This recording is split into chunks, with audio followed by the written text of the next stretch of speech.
Okay, so now you have this epiphany, and so you were talking about going to Israel and speaking with the Palestinians, Yes. and you faced opposition from within your own party, especially on Yes. the neocon side, Yes. for having the temerity to propose such a Yes. thing. Okay, let's pick it up from there. So loving enemies is not appreciated in politics.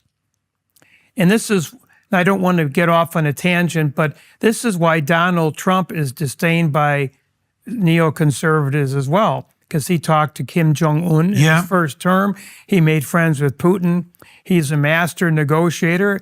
As you've analyzed his psychology, I noticed on one of your blogs, which is fantastic, by the way.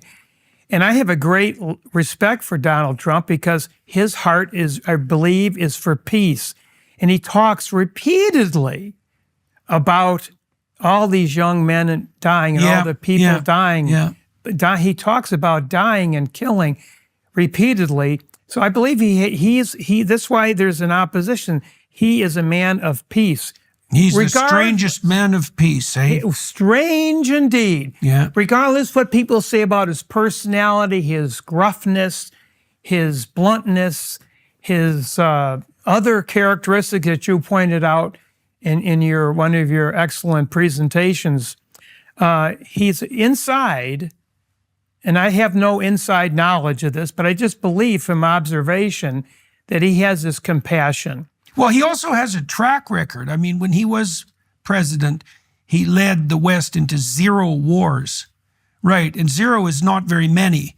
And so that was despite the fact that we were assured by his opposition that he was a warmonger and that it would be Trump that would be you could imagine him voted in high school as most likely to start World War III. And yet, when he became president, the fruits that his tree bore, let's say, were fruits of peace. And that was contradictory and strange given the combativeness of his personality. But, one of the things we might always remind ourselves is that if we're not ourselves capable of promoting peace, let's say, in our own family, let alone at an international level, we might not be able to recognize a true peacemaker when one comes along. He's not necessarily going to look like you think, because if you knew how to do that, you'd do it. And so, okay, now Trump seems to be doing everything he can to bring But he shouldn't be trifled with. That's the other side of Trump. Right, but that might also be absolutely necessary, right? We don't know what the preconditions are for establishing peace.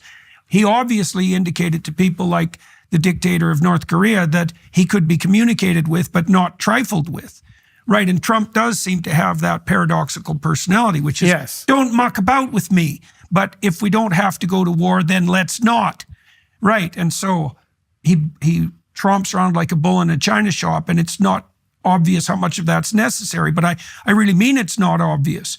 None of that seems weak, right? And I think that was the position of someone like Biden, who would promote himself like Justin Trudeau does. And a lot of these good-thinking liberals, they're the sort of people who, in their mouths butter wouldn't melt. They're such nice gentlemen, and nice has never seemed to me to be a particularly virtuous.